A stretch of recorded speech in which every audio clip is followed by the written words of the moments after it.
ফের রাজ্যে কেন্দ্রীয় প্রতিনিধি দল। প্রকল্পের সুযোগ সুবিধে মিলছে কিনা জানতে তমলুকে কেন্দ্রীয় প্রতিনিধি দল।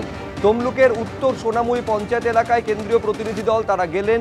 সেখানে আবাস যোজনা থেকে শুরু করে বার্ধক্য ভাতা সহ বিভিন্ন প্রকল্পের সুবিধে সকলে পাচ্ছেন কি, যারা যোগ্য, যারা এই সমস্ত সুবিধে পাওয়া যাদের উচিত, তাদের কাছে এই সমস্ত সুবিধে পৌঁছচ্ছে কিনা সেটাই খতিয়ে দেখেন কেন্দ্রীয় প্রতিনিধি দল। বিটন চক্রবর্তী আমাদের প্রতিনিধি আরো বিস্তারিত বলবেন ঠিক কোন কোন জায়গায় কিভাবে এই খতিয়ে দেখার কাজটা কেন্দ্রীয় প্রতিনিধি দল সেন্ট্রাল টিম করলো।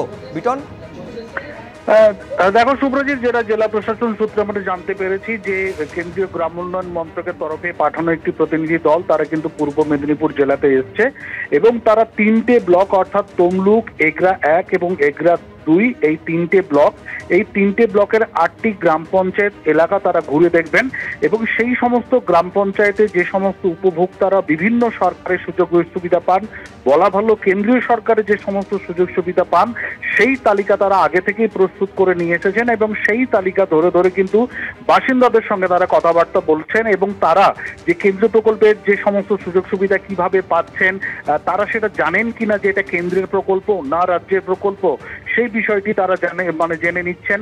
ফলে এই বিষয়গুলো করার পর এবং যেটা জেলা প্রশাসন সূত্রে আমরা জানতে পেরেছি যে আগামী 10 দিন ধরে তারা কিন্তু এইরকম ভাবে বিভিন্ন এলাকাতে গিয়ে তারা খোঁজ খবর করবেন এবং তারা একটি রিপোর্ট তৈরি করবেন এবং সেই রিপোর্ট তারা কিন্তু কেন্দ্রীয় সরকারের কাছে গিয়ে জমা দেবে। তুমি জানো সুব্রজিৎ যে দীর্ঘদিন ধরে কেন্দ্রীয় সরকারের বিরুদ্ধে বঞ্চনার অভিযোগ করে আসছে রাজ্য সরকারের তরফ থেকে এবং এক্ষেত্রেও এই কেন্দ্রীয় প্রতিনিধি দল আশাকে কেন্দ্র করে কিন্তু রাজনৈতিক চাপানুতো শুরু হয়েছে। বেশ, আমি একেবারে রাজনৈতিক চাপানুতো শুরু হয়েছে কে কি বলছেন দেখাবো, কিন্তু গ্রামবাসীরা যাদের সঙ্গে কথা বলেছেন এই কেন্দ্রীয় প্রতিনিধি দল তারা যথাযোগ্য সুযোগ সুবিধা পাচ্ছেন কিনা খতিয়ে দেখলেন। সেই সাধারণ মানুষ, স্থানীয়রা কি বলছেন শুরুতে দেখবো।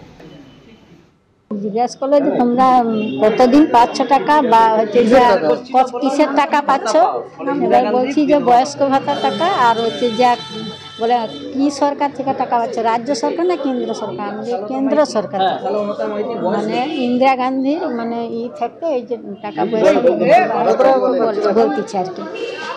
তারপর বলছি যে 2000 করে দিলে ভালো হয় এই কথা। এবং এই যে প্রতিনিধি দল বা ন্যাশনাল লেভেল মনিটরিং এর টিম, এই টিম আগামী 10 দিন বিভিন্ন জায়গায় তারা ঘুরবে এবং এইভাবে কেন্দ্রীয় প্রকল্পের সুযোগ সুবিধা সকলে পাচ্ছেন কিনা, পেলে কিভাবে পাচ্ছেন, এটা যে কেন্দ্রীয় প্রকল্প এই বিষয়ে তারা অবগত রয়েছেন কিনা পুরোটা তারা খতিয়ে দেখবেন। পঞ্চায়েত এলাকায় তারা ঘুরবেন, মানুষের সঙ্গে কথা বলবেন। এবার কেন্দ্রীয় প্রতিনিধি দলের আশা এবং যাবতীয় খোঁজ খবর নেওয়াকে কেন্দ্র করেও রাজ্য রাজনীতিতে চাপানুতো শুরু হয়েছে। তৃণমূল থেকে শুরু করে বিজেপি, কার কি অভিযোগ দেখব। তমলুক ব্লকের কিছু কিছু জায়গায় কেন্দ্রীয় টিম ঘুরছে, তারা অ্যাকচুয়ালি কেন্দ্রীয় টিম না বিজেপির ক্যাডার বুঝতে পারবো নি।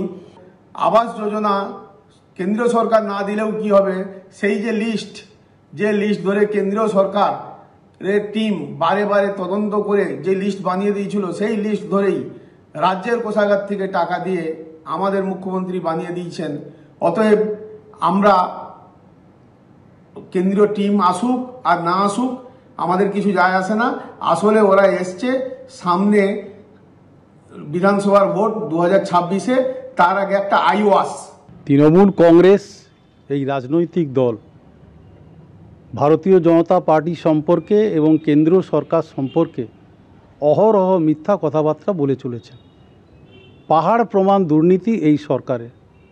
100 দিনের টাকা সেক্ষেত্রেও তারা দুর্নীতি করেছে। রাজ্য সরকার সমস্ত প্রকল্পের ক্ষেত্রে দুর্নীতি করেছে, যার ফলে কেন্দ্রীয় সরকার তার টিম পাঠিয়ে তমলুক কেন সারা জেলার ক্ষেত্রে সর্বত্র তদন্ত করে দেখছেন। এটা সঠিক কাজ করছেন।